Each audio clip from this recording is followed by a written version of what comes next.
Le peuple meurt par faute de connaissance. Peuple haïtien, il est temps pour tout haïtien suspendre bataille à propre frêle. Il est temps pour petit pays à comprendre joie de pays pesé sous ces petits pays.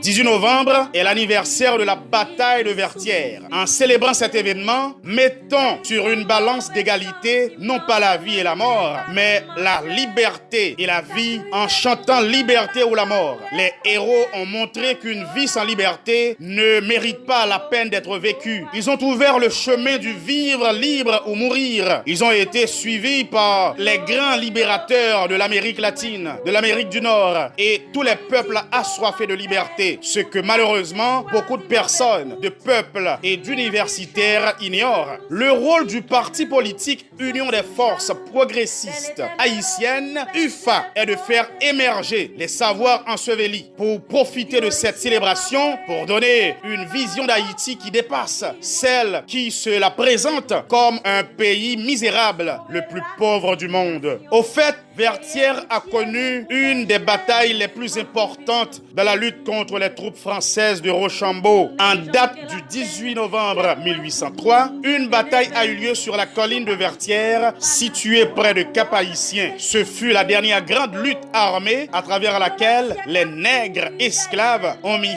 fin à la domination française. Ce conflit armé opposait entre autres le général Jean-Jacques Dessalines de l'armée indigène et le général Rochambeau de l'armée française. Le 18 novembre 1803, les troupes françaises, déjà presque réduites par la maladie et la guerre, se retranchent au fort Vertières. Menée par le général Jean-Jacques Dessalines, l'armée indigène décide d'attaquer. Malgré l'armement lourd des soldats français, munis de canons, la brigade haïtienne dirigée par le général François Capois, surnommé Capois la mort, continue d'avancer. Dépassés par les événements, les garnisons françaises menées par Rochambeau finissent par se replier et, à la tombée de la nuit, un accord est enfin signé entre les deux parties. C'est le premier État noir indépendant des temps modernes et le deuxième État indépendant d'Amérique. Vertières est ainsi devenu un lieu de mémoire majeur pour les Haïtiens, en symbolisant le chemin vers l'indépendance d'un pays.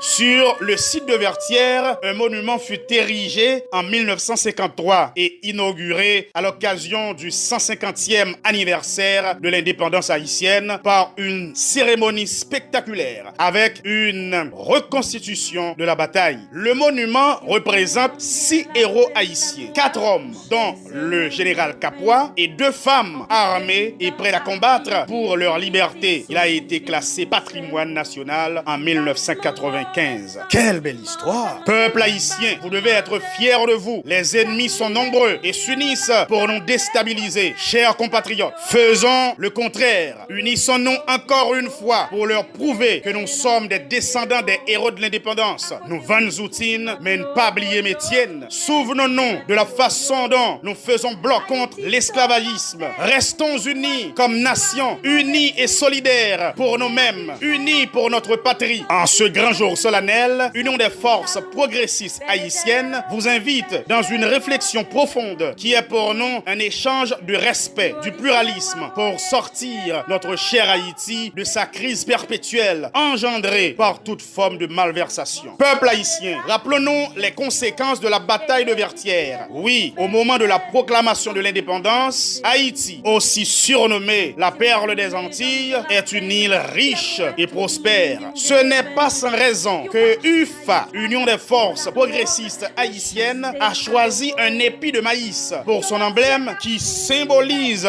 pour UFA l'union et le progrès. Et l'idée de progrès pour UFA, c'est la valeur, le respect, la dignité, la prospérité, l'amour de la patrie, d'où vient la source du sentiment national. Peuple haïtien, si décidé, si insulté, doit finalement enfiler un manteau de responsabilité. Ainsi, dans un objectif patriotique sans équivoque, lorsque les Haïtiens de la campagne compagnes sont bien traitées, la répartition des biens se fait d'une manière équitable, insensiblement le pays connaîtra un souffle dans son développement. On y voit diminuer l'extrême distance, la ville dépendance du pauvre au riche. De là, ce peuple a des sentiments élevés, du courage, de la force d'armes, des corps robustes, l'amour de la patrie, du respect, de l'attachement pour son pays. Ce peuple fut autrefois la patrie la plus utile, la plus vertueuse et par conséquent la plus respectable. Il était composé de cultivateurs, d'artisans, de négociants, de financiers, de gens de lettres, de gens de loi. Mais à présent, où sont passés ces grands hommes et femmes authentiques? Peuple haïtien, il est devenu un impératif que les enfants haïtiens soient éduqués sur des idées de justice afin d'éviter de détruire la patrie. Il est plus que nécessaire de retourner dans les institutions scolaires l'instruction civique et morale. En effet, on doit commencer par les jeunes pour promulguer aux Haïtiens l'amour de la patrie. Définitivement, la patrie ne peut subsister sans la liberté, ni la liberté sans la vertu, ni la vertu sans les citoyens. L'objectif premier est de faire aimer la patrie au peuple. C'est de la patrie que naît le caractère primitif des Haïtiens. Lorsque le peuple devient peuple et que ce dernier se responsabilise par l'apparition d'une nouvelle catégorie d'hommes et de femmes, celle des citoyens, alors la patrie se légitime, car là où il n'y a plus de patrie, il ne peut plus y avoir de citoyens. La patrie est le ciment de la nation. Pour finir, Union des forces progressistes haïtiennes, UFA, voit l'urgence d'éduquer le peuple haïtien et de le convertir.